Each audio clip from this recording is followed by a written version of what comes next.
Bonjour, alors j'espère que la qualité de la vidéo ne sera pas trop dégoûtante, on va dire.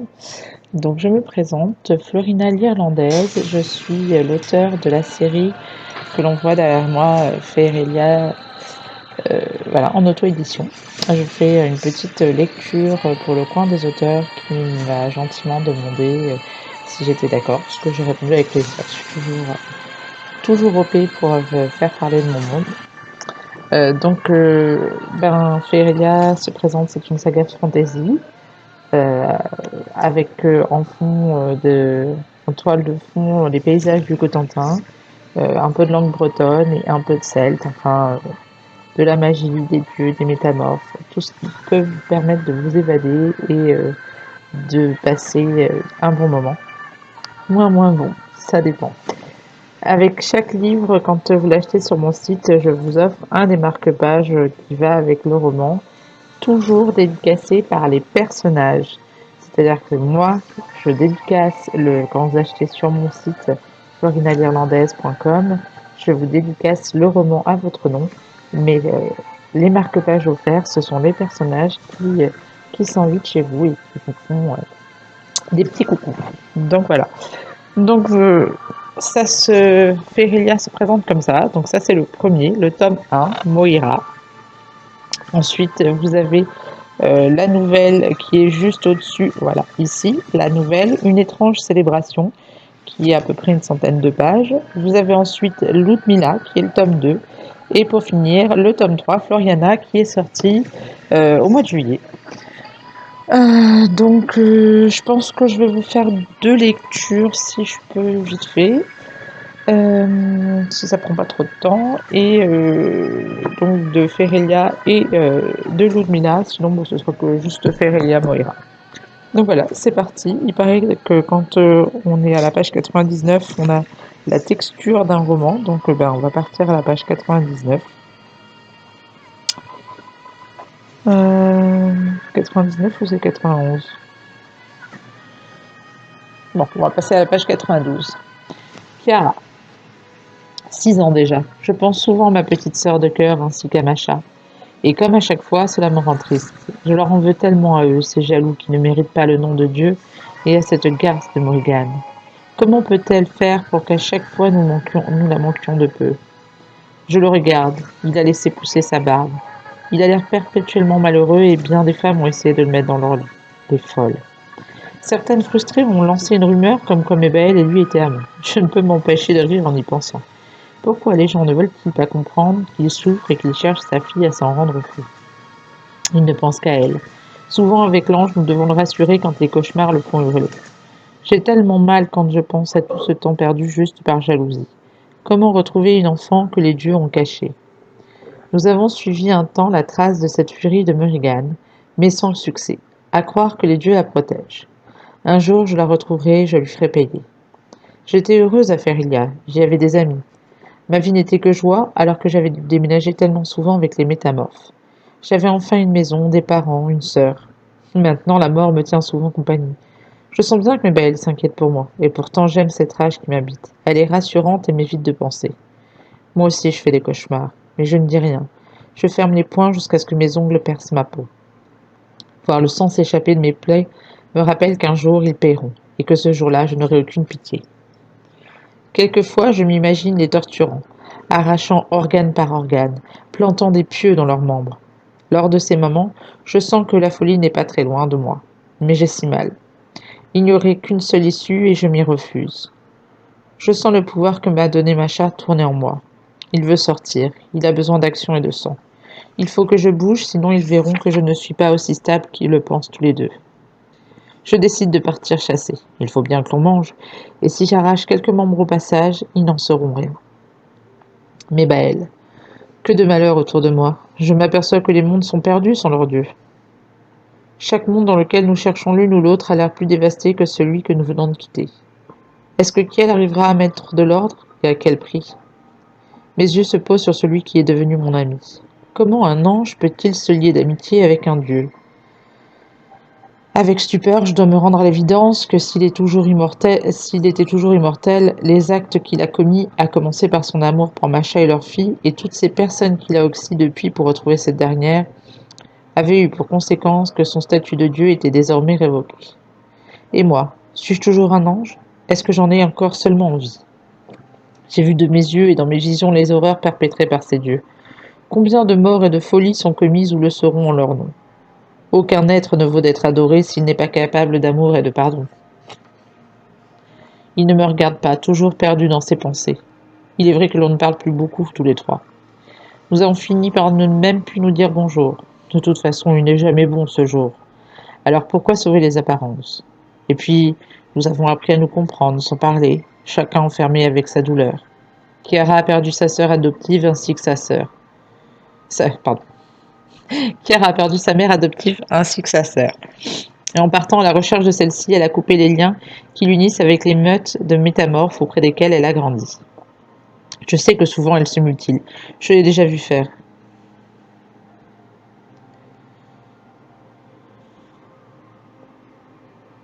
Nul doute que Dagda l'a senti lui aussi, mais que lui dire?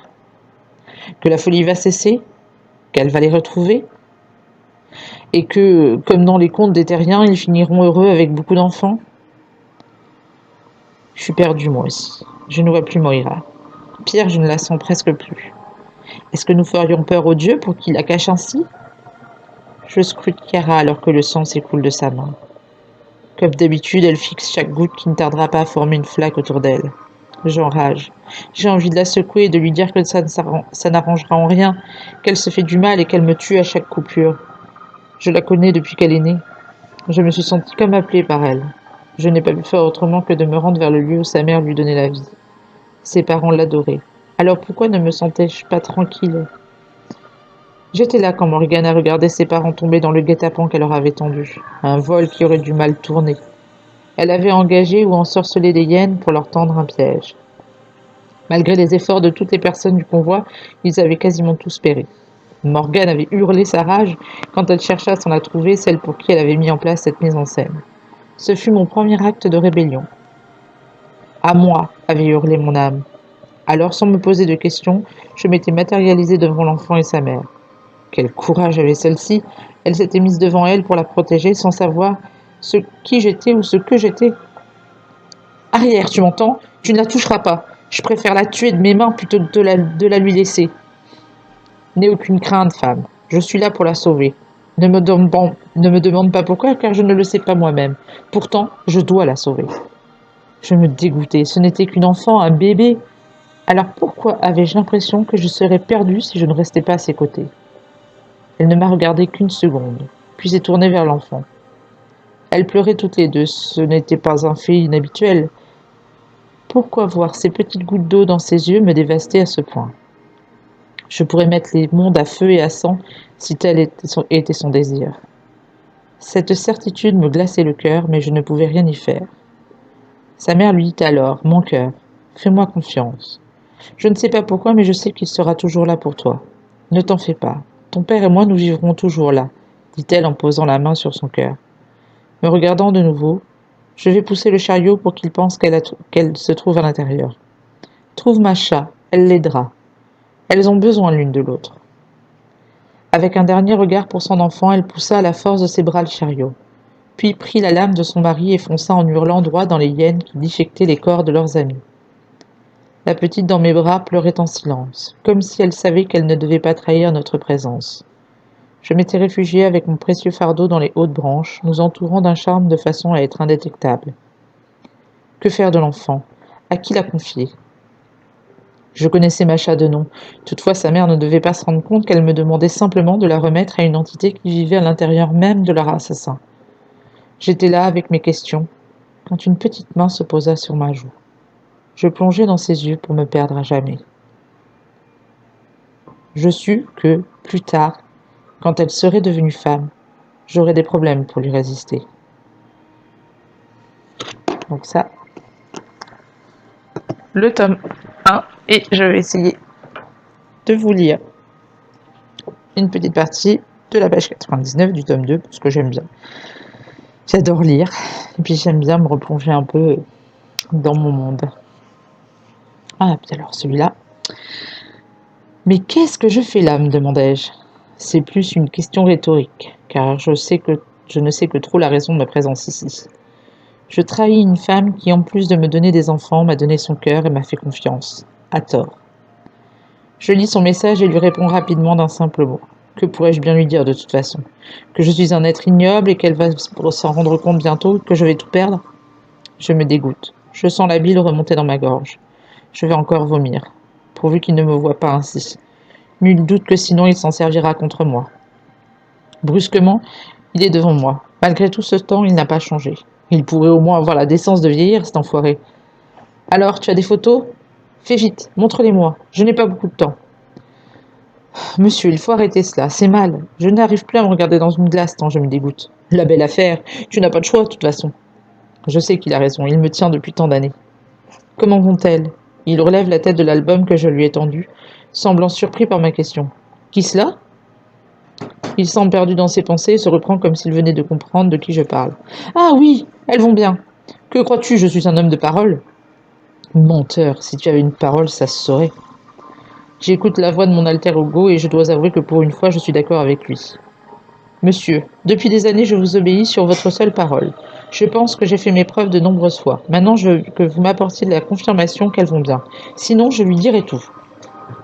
Il relève la tête pour me fixer de cet air arrogant qui mérite tant que j'aimerais lui enlever avec mes poings. Je le hais. À qui crois-tu t'adresser ainsi? Dois-je te rappeler qui tu es et qui je suis? Je ne sais pas ce qui me prend, mais je m'approche au plus près de son visage pour lui rétorquer. Oh oui, monsieur, je sais qui vous êtes. Mais elle, non. Et quelque chose me dit qu'il serait ravi de vous revoir. Je constate qu'il déglutit difficilement. Alors j'ajoute. Donc, la prochaine fois, vous m'amènerez ce que je vous demande. Après tout, je n'ai plus rien à perdre. Elle te détestera pour elle te détestera pour ce que tu as fait. Je hausse les épaules. Quoi qu'elle fasse, elle ne pourra pas me détester plus que moi. J'ai tout perdu quand je me suis associée avec vous. Sur ces mots, je lui arrache l'album des mains et je sors de la ruelle sans vérifier s'il y reste ou non.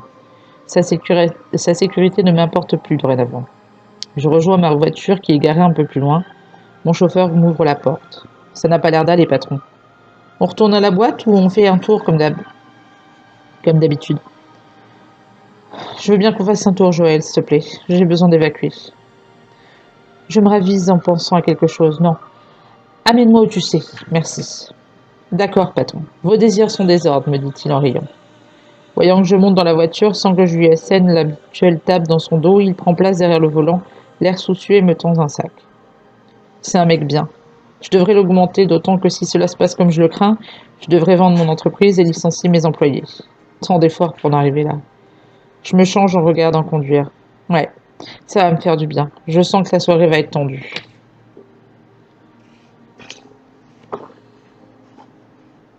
Je me sens nauséeux sans en comprendre la raison.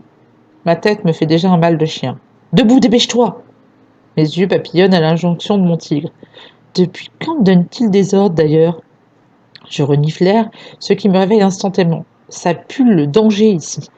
Je reste sans bouger à l'affût du moindre bruit. Les odeurs agressent mon animal. Du sang en grande quantité. L'odeur viciée des déjections mêlée à celle des produits désinfectants. Le pire, c'est la peur qui imprègne ces lieux. C'est elle qui m'effraie le plus. Je me lève doucement pour inspecter mon environnement. Quand j'entends des bruits de pas, un avertissement télépathique effleure mon esprit. Fais attention à toi. Je ne sais pas qui tu es, mais ne leur montre pas que tu as peur ou que tu es faible. Sinon, ils joueront avec toi. Je n'ai pas peur. Qui êtes-vous et où sommes-nous? Je ne pourrais pas te le dire, je n'en sais rien. Cela fait tellement longtemps que je suis ici, mais tu es le seul qui me semble suffisamment vaillant pour répondre après la capture. La capture? J'ai conscience que la personne avec qui je m'exprime par télépathie doit avoir de grands pouvoirs pour me répondre par le même moyen sans se faire remarquer. J'ai senti aussitôt que la fréquence qu'elle utilisait était celle de nos animaux. Peu de gens en sont capables. Je sens une réponse presque hésitante, ce qui fait dresser l'oreille de mon félin. Il a envie de protéger cet esprit qu'il sent vulnérable. Je ne suis pas faible. Malgré moi, je souris. Non, je ne le pense pas en effet. Mon tigre a juste envie de comprendre pourquoi il ressent cette dualité en vous. Je pense aussi qu'il est perdu par l'afflux d'odeurs très différentes de ce à quoi il est habitué. Je peux le comprendre. Écoutez-moi attentivement, ils arrivent. Ne les provoquez pas. Ils adorent faire souffrir, surtout le dénommé Roger. Il a déjà tué plusieurs personnes ici. Mais où sommes-nous et pourquoi enlève-t-il des gens? Je vous l'ai dit, je ne le sais pas. Attention, les voilà. Effectivement, j'entends le martèlement caractéristique des bottes sur le sol. Je me lève rapidement. J'ai toujours combattu debout. La grille glisse sur la gauche. Je m'avance rapidement avec le projet de fuir, mais une impulsion électrique me projette en arrière. Merde, ça fait un mal de chien! Je me redresse en me tenant la poitrine. Une femme blonde surgit devant moi. Elle pue la magie noire. Elle me sourit en disant: Voyons, Aelig, vous ne croyez pas que vous allez nous fausser compagnie si facilement? Qui êtes-vous et où suis-je? J'exige des explications. Elle a l'audace de rire. Les hommes qui l'accompagnent en font de même, ce qui, j'avoue, m'irrite au plus haut point. J'ai toujours détesté que l'on se moque de moi. Écoutez-moi donc ce petit chat qui exige qu'on lui réponde. Je n'ai pas vu la cravache apparaître, mais je sens la lanière de cuir entrer dans ma chair, avec un claquement assourdissant. Encore une cicatrice de plus à mon actif. La seule personne qui donne des ordres ici, c'est moi. Me suis-je bien fait comprendre? J'essuie le sang sur ma joue en m'approchant d'elle. Aucune peur n'émane de son être. Non. Au contraire, elle veut me faire du mal. Je fonce dans cette direction et me heurte une fois de plus à ce mur électrique qui m'envoie encore me cogner contre le mur, ce qui les fait rire encore plus. Je repense à ce que m'a dit la voix tout à l'heure, et à mon cœur défendant, je m'entends répliquer en me relevant doucement. D'accord, vous avez gagné cette partie. Donc puis-je savoir ce que je fais ici, s'il vous plaît? Ce dernier mot a un goût âpre sur ma langue, mais je sais que si je résiste, je vais souffrir inutilement. Je ne sais pas d'où me vient cette certitude, mais je ne suis pas le seul captif. Et je ne pense pas qu'à l'esprit qui m'a parlé à mon réveil. Quoi qu'il en soit, ils devront tous être libérés. Il ne peut pas en être autrement, c'est mon job après tout. Son visage réprime un agacement, elle est déçue. J'avais donc raison, elle avait prévu de me torturer. Vous allez vous changer, je veux voir votre animal. Non. Je n'ai pas eu besoin de réfléchir, la réponse a fusé de ma bouche instantanément. Je veux être libre de mes gestes. Mon animal n'est pas assez stable pour sortir, qui sait ce qu'il pourrait faire en cas de crise. Elle a un sourire mauvais, puis heureuse de ma réponse, elle se tourne vers ses acolytes. Allez me chercher le matériel et préparez tout ce que j'ai besoin. Puis, se tournant vers moi, elle réplique: Je suis navrée d'en arriver là, mais vous ne me facilitez pas la tâche. Je veux parler à votre animal et je n'ai que faire de vous de vos désirs. Je dois avouer que j'espérais cette réponse. Je pourrais vous dire que ce ne sera pas douloureux, mais ce n'est pas le cas. Et pour tout vous dire, c'est ce que je préfère dans mon métier. Elle part en riant, la grille se referme automatiquement derrière elle. J'entends leurs pas décliner dans ce que je soupçonne être un couloir. Heureusement que je vous ai dit de ne pas faire de vagues, dit la voix irritée. J'ai toujours eu un problème avec l'autorité. Je suppose elle ne plaisante pas, disant que je vais souffrir. Après un silence qui me met mal à l'aise, elle me répond. Je suis navrée. J'aimerais tellement pouvoir vous affirmer le contraire. Bordel. Je m'approche doucement des barreaux et ce que je vois est pire que dans mes plus terribles cauchemars. Par les mondes, je crois que je viens découvrir où sont passés tous les disparus. Des centaines de cellules comme la mienne s'étendent devant moi, avec des animaux de toute espèce. Bienvenue dans l'antichambre des horreurs, me dit la voix, me dit l'esprit. Bordel, dans quoi je me suis fourré encore? Et voilà. Donc ça, c'était le tome 2 de Ferelia, Ferelia Ludmila, que vous pouvez retrouver sur Amazon ou sur mon site, enfin un peu partout maintenant, à l'espace Leclerc de Kerqueville. Donc voilà, si vous avez aimé, alors je m'excuse pour les petits bruits derrière, c'est pas évident. Je suis aussi maman de 6 enfants, donc c'est pas toujours évident. Je suis en auto-édition, donc voilà, je ne passe qu'en auto-édition, pas en maison. Je suis aussi l'écrivain d'une petite romance, un petit roman que je publie sur Wattpad qui s'appelle Cours après moi la poisse, zut elle est grande. Donc vous pouvez aller voir mes livres. Ça par contre c'est sur mon vécu à moi et ma poisse légendaire qui fait rire beaucoup de monde. Et donc voilà, cette petite fantaisie. Donc pour le moment il y a 3 tomes et une nouvelle de sortie et bientôt, je pense courant du mois d'octobre, début novembre, sortira le tome 4 qui s'appelle Gwendal versus Gabriel. Donc voilà, vous êtes déjà des centaines à me suivre, donc avec plaisir, je vous adore, ça me fait toujours plaisir de discuter avec vous. Je remercie énormément Élise et le coin des auteurs qui m'a permis de m'exprimer et de vous raconter un peu de mon univers. Je vous fais des gros bisous, je vous souhaite à bientôt et puis voilà, si je Vous voyez aussi mes emblèmes de Feria que j'emmène toujours vers moi. J'ai pas mon dragon aujourd'hui, mais bon. Je vous fais des gros bisous. Merci au coin, encore une fois au coin des auteurs. Et n'hésitez pas à me suivre sur tous les réseaux sociaux. Florina l'Irlandaise. Bye bye!